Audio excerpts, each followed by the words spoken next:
All right, here we go, my friends, as we throw Mjolnir here and 69.2 right into the fray against the yet-to-be-defeated Friar's Gauntlet. If you follow this channel for a while, you've seen plenty of times that I've put the beta up against this particular course, and while seemingly simple from the outside, it has continued to be the kryptonite of full self-driving from the very beginning. This course is a 3-lap version, as we've had a few lucky one-offs. But when you add consistency into the measure to see if it can be repeated, that's where it really shows the stressors of the challenge. So like those, we're gonna hit all 3 laps. Depending on weird circumstances, maybe some bonus laps. Some of you may remember the good old yellow bus. If not, check out the playlist and you'll know what I'm talking about. So we're a little squirrely through this simple kind of staging part of this challenge. After this right turn up here, we come into our first very difficult portion. Toward the latter months, getting into 10, 12, this left turn started to become a problem when it wasn't in the past. So let's see. We need to lead in here and get moving. We got a car coming. Please don't let this be the first disengagement. All right, good. We had a good stop, but now it needs to... Oop, there's another. All right, let's go. So this is a banking about 110 to 120 degree left turn where this gate over here usually throws it off. We are leading to the right pretty hard and we are swerving around. We got in there. We're on average beta mode since it's had the best consistency, but it does not like this corner. Now we have a very short amount of time to execute on this merge and we've got nobody to stop us now. So come on, let's go. Beautiful. In the early days, that was the most difficult part. Now some may think that this is kind of an unfair challenge, this course, because it does incorporate highway or NOA code. I understand that, and I don't necessarily hold the failures on the highway against the FSD Beta. Not until we finally have it all on one software stack, because this portion, and our experience across the board as testers, doesn't seem to really have any changes or any improvement. It's more so kind of a 50-50 whether or not it's going to get these upcoming exits correctly. First, we have the fork to go 8 east or to stay on the Friars Road exit. And then depending on what happens there, we have the Hotel Circle on-ramp that usually I take over because the car starts to go far too fast. You can kind of see it on the map if my face isn't blocking it. So we've got our caution lights here that slow us down quite a great deal, which is annoying because it does irritate all the very impatient humans behind us. But will we get this right? We need to stay in this forward lane. Nope. All right. So that's disengagement number 1. We're going to keep track of all the disengagements as we go through this. Now, since we got this van in front of us, we might actually hit this circle at a decent speed. Usually here is when it starts to accelerate. Oh, and I feel it slightly. Oh, look. I bet that was a human. Ha! Oh, we've kind of lost our lane line through here. Let's see how it handles it. Actually, yeah, there has been some construction that's gone down on this area, kind of leading up to this hairpin that you guys are familiar with too, I'm sure. So this portion, we're still kind of on highway code, and it's going to transition as we finish the hotel exit that would either branch to the 8 West or continue on a Hotel Circle. The highway code is beeping all over the place at me right now. It does not like this. All right, we're coming up to the famous hairpin where it's not a stop sign, nor is it a yield. There is kind of a sensible, make sure it's clear, but it's a 2-lane road we're turning onto, so our inside lane should flow through. Granted, humans don't do that either. It looks like we're actually choked up here, so let's see what happens. If all the mistakes are on the highway, I would still consider that a great success, especially considering how well it did the first 163 merge. Hopefully that is an even 3 for 3. So this stop is for this left lane. We need to truck through this. Continue, continue. Don't stop. Come on, come on, come on, come on. Dang it. I'm giving it throttle because it's just going to sit there, and that's not right. Alrighty. So far the Gauntlet is still showing its colors against the Beta. Now up here, there's a tendency to get over far too late, getting into the left lane. See how these humans are already getting over, staging themselves for this left turn, and the Beta hangs on till about this little sign area right here, and then starts to slow down. And we are, wow, this is very late, very, very late.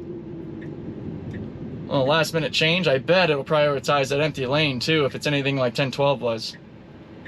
Oh, and if it doesn't, if it actually holds its position throughout this period, I'll be very impressed. My biggest criticism, I've said it a million times on my channel, with 10-12 was improper lane selection, to put it simply.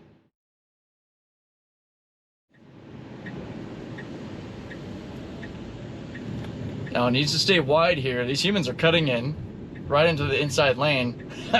So the Beta did better than both of the human drivers in front of me. The Toyota and the Honda being in the outside lane, mid-turn cut to the inside lane. These are things that more and more people need to realize, because we can be quick to judge the Beta for making some blatant mistakes, which, while a fair point, still better than our squishy meat sack counterparts.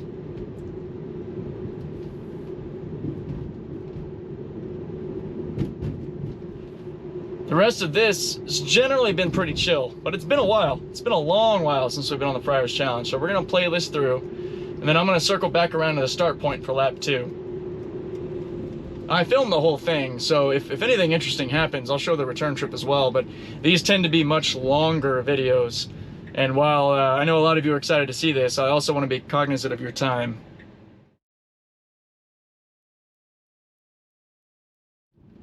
Now this part, it actually held itself in the right lane pretty well. In the past, it would kind of get squirrely before those lanes were well articulated. But this is quite good. Still seems to linger a bit, but smoother acceleration when leaving stop signs. I'd say that that's a good step in the right direction. Let's get heading back to our start point. We're stopping way back here. Goodness. Come on. There we go. There we go. Maybe a future little addition to the Friars Challenge down there if those roads ever open up. All right, so we have arrived.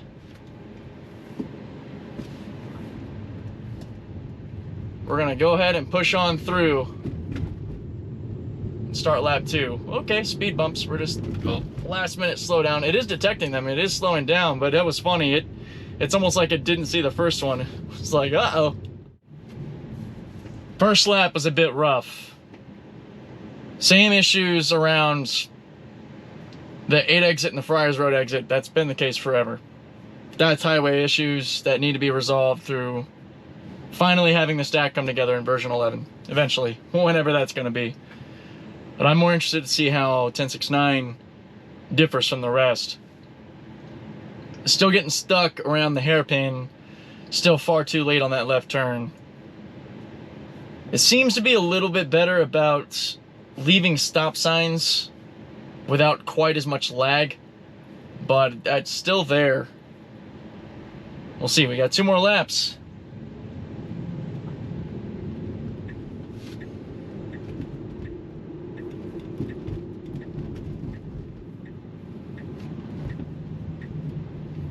Alright, let's see if we can continue on. Oh, there we got the weird glitch again. Haven't seen that in a while. Huh.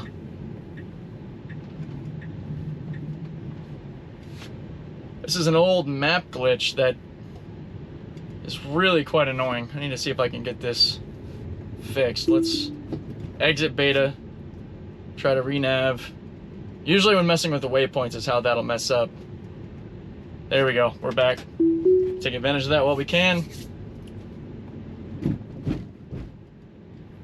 We might have a little obstacle ahead of us with this UPS truck doing its deliveries, and we're kind of doing this weird thing where we're leading off. You know, I noticed that's a little bit different. It's showing a multiple target on the display, in the vector space display. Before, I don't remember it showing both of the blue cars, knowing that it's trying to go between them. There we go. A nice smooth diversion there. A little rocky as it tries to get back over. But that might be an improvement at these four-way stops, and that might also be how they've gotten some of these improvements towards these left turns. There's definitely an emphasis on unprotected left turns. Definitely a shout out to Chuck Cook. I mean, there's no way any of you are watching me that don't already watch Chuck Cook and Dirty Tesla. If you haven't, what are you doing? You need to go and check them out right now. They're amazing. But I think that might be a little indicator of what we're seeing there with that stop sign is the extra detection. Let's see if we can get this again. We got 2, 3 cars. We got blue, red, and big white van. And we should have a break here, so get it. Commit, go, make your decision. All right. Now it seems to be doing the old thing it used to do where it kind of swings right to stage for this left turn. I'd love to know what you guys think down in the comments about what it is about this left that is so difficult. I've seen comments about the gate, whether it's left opened or closed. I suspect that the elevation change along with the steep and sharp angles throws it off because there is some issue with the system being able to detect elevation like we do. So here we go again. Oh, we're bailing. We've bailed. The system bailed on the turn. All right. I'm gonna let it try to figure this out. I'm gonna let it re-situate itself. Interesting. Okay, so we've got a new course laid in. And this truck in front of us is backing up. What a nightmare right now. Okay. Interesting. So it freaked out and it bailed out of that turn. That hasn't happened since the first couple of tries on 1012, and that's just really bad. I don't have much else to say about that, but I think for fun, for this lap, we're gonna let it see if it can get there, because this left turn onto the 163, this sharp left, that's also a problem. I haven't had too many occasions to show it off, so we're gonna let it try to figure this out. Now we're kind of rudely taking up 2 lanes here. I mean, there's room for these guys behind me to go around, so yeah, they got it. They got it.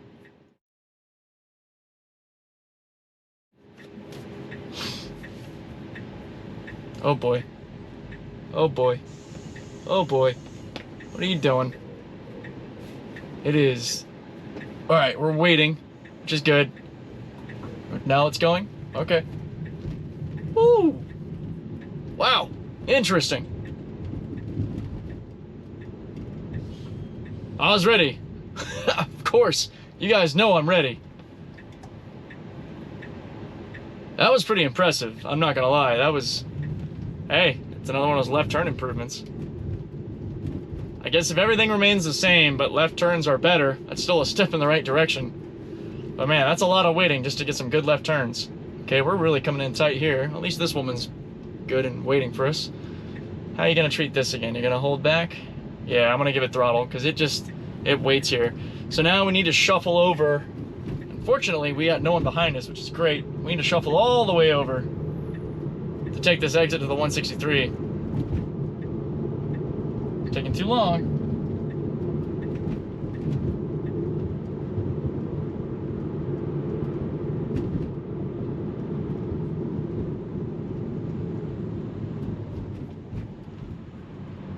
Hey, there's the boss wife.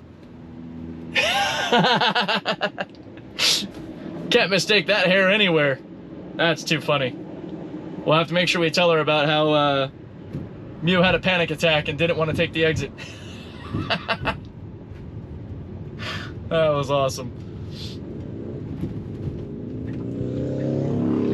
All right, will we make it through this turn? So this is a weird kind of stretch, like 120, 140, ah shit, almost 160 degree corner. It's practically a wide-based U-turn. Come on, buddy. Come on, come on. Very good. All right, and we got proper lane selection. Ooh, you know, we may have failed to take the turn we were supposed to take, but props where it's due. That was pretty good. That was pretty good. The rest of this is going to look pretty familiar because we're just kind of coming into the 163, just one exit after the first one. So, hell of a detour. But so far, it is showing that the system can reroute itself. That's going to be a necessity in the future. I mean, not necessarily because the system makes a mistake, but because you have construction or, I mean, just anything, you know, blockage, something happens and you need to divert, find a new course. The better the maps are integrated with the self-driving, the better that'll be.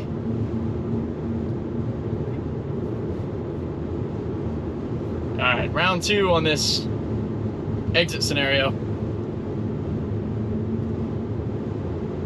Let's see, about a 50-50 chance this chooses the right path here. See, this lane just randomly splits off into 2. Choose the... Come on, come on, come on, come on, come on. Dang it! Oh, I still wanted to go to the right. Oh, now we got no one in front of us. Oh no. Alright, Mew. Let's think about this, buddy. Hey. No, no, no, we're accelerating, we're accelerating. Way too fast. Dang it! One can hope, one can hope. This area of the challenge is not going to get solved until we have version 11. That is my prediction. And the Friar's Gauntlet will remain the kryptonite until that's done. And we are hauling around here, though. There we go. You're not choosing the right. Oh, wow. Map glitch.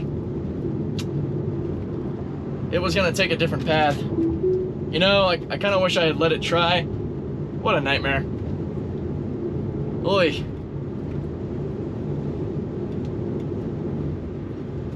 Alright. We gotta redo this. It's still... Dang it. Alright. There's only one way to fix this, and that is to do a scroll wheel reset, in my experience. Unless maybe just choosing a different path and then bringing it back up will fix it. What a mess.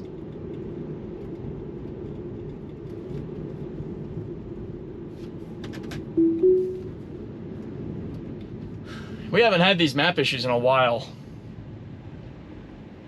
And I can't really put that issue on the self-driving as much, because there's just a problem in the navigation Tesla's using where it'll have those kinds of issues. And I've seen it in areas aside from the Friar's Challenge, but man, what a pain in the butt when you're trying to do something like this. Come on, get over. See, now we've taken too long. We got this Mustang here up on us. It's waited way too long to get into this left lane. Now it's doing it last minute. We got this cyclist here. Okay, it didn't freak it out. That's good. It's staying in the proper lane throughout that corner, which is still more impressive than our human counterparts from the last lap.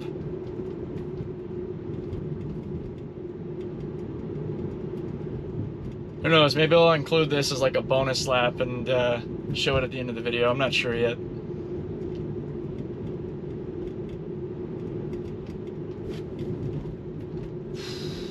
Man, what a doozy. Given I haven't had as much time with the system as I'd like, it's hard to really gauge any significant improvements. I mean, the left turn thing stands out to me. And lane selection seems to be a little better. I don't want to say that too early. I haven't done enough trips with customers and actually trying to get from A to B to see if it's prioritizing lanes properly.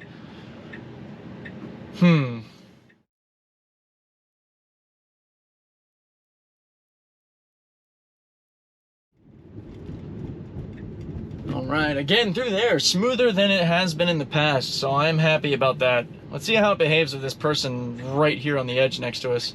If you're gonna go, I'd like you to go. It's gonna throw it off because it's waiting for you, man. It thinks you're going. Alright, I'm gonna have to force it. It was highlighting him in blue, waiting for him. It is good that it prioritizes waiting just in case, because there's plenty of cases where somebody like that is gonna actually just jump out and start moving. And I would rather the car be cautious than to make a mistake.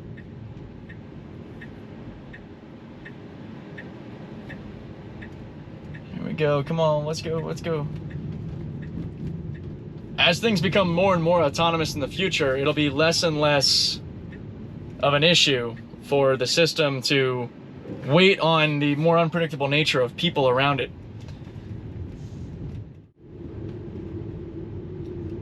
All right, here we go. Lap number 3, and we're just gonna roll with it.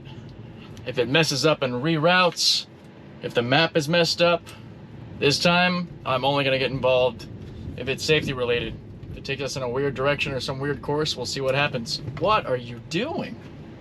Wow, how drastically it wanted to avoid that truck. That was so dramatic. You're not getting grumpy on me already, are you? Our testing has just begun. Plenty more videos coming. There's a lot more challenges to put this thing through. Not to mention a good old return to customer interactions. I've already got a little bit of footage of that too, so I just got to compile enough to get some videos out, and you guys will see those soon.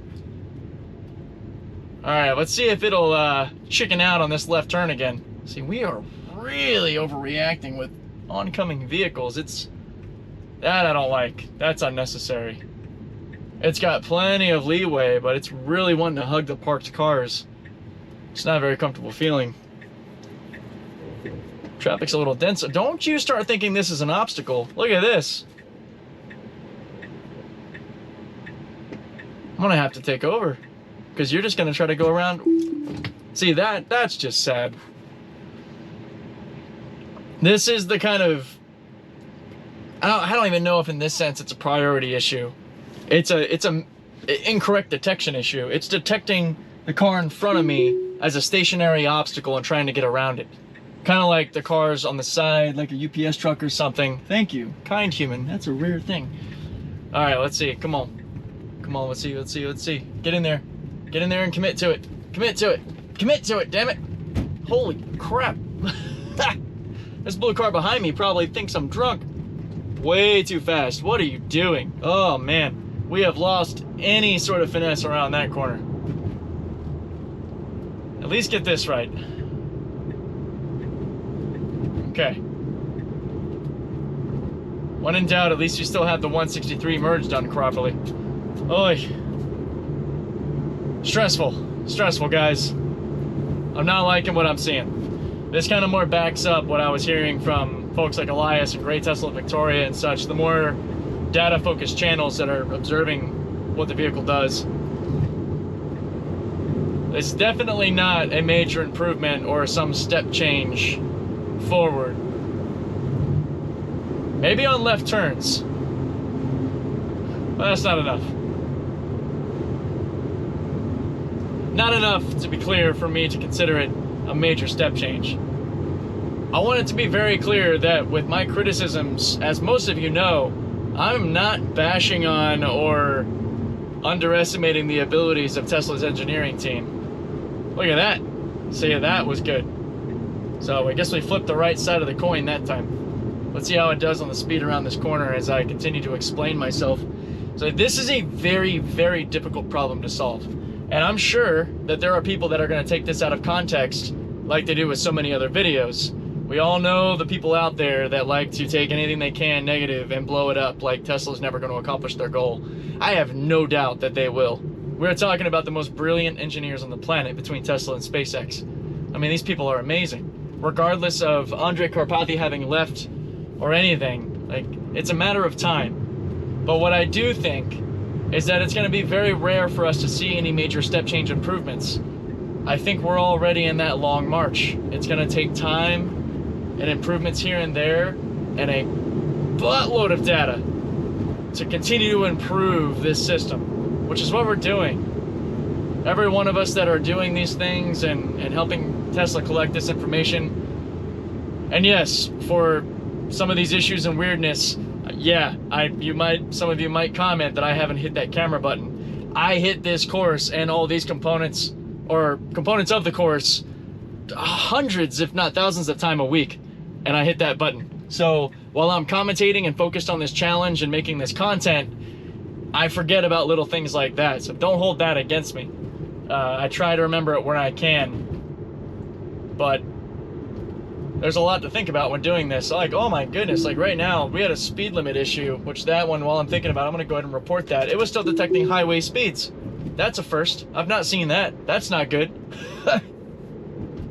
Oh man, really late getting over here again. So like, one of the reasons that I am so critical with how it performs on this course and other challenges I put it through is because we don't get anywhere from just highlighting how good it is or posting up the videos where, oh man, it did amazing, it did perfect. Like, that's cool, that's great, but you don't get stronger or get better from always winning.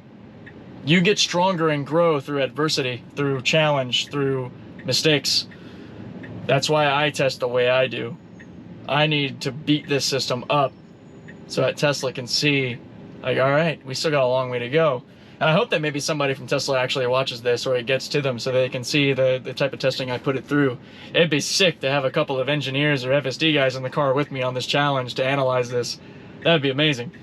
But I just wanted to be crystal clear that I understand the difficult nature, I'm getting tongue-tied here, the difficulty, the gargantuan task that is self-driving vehicles. And I'll get off my tangent now.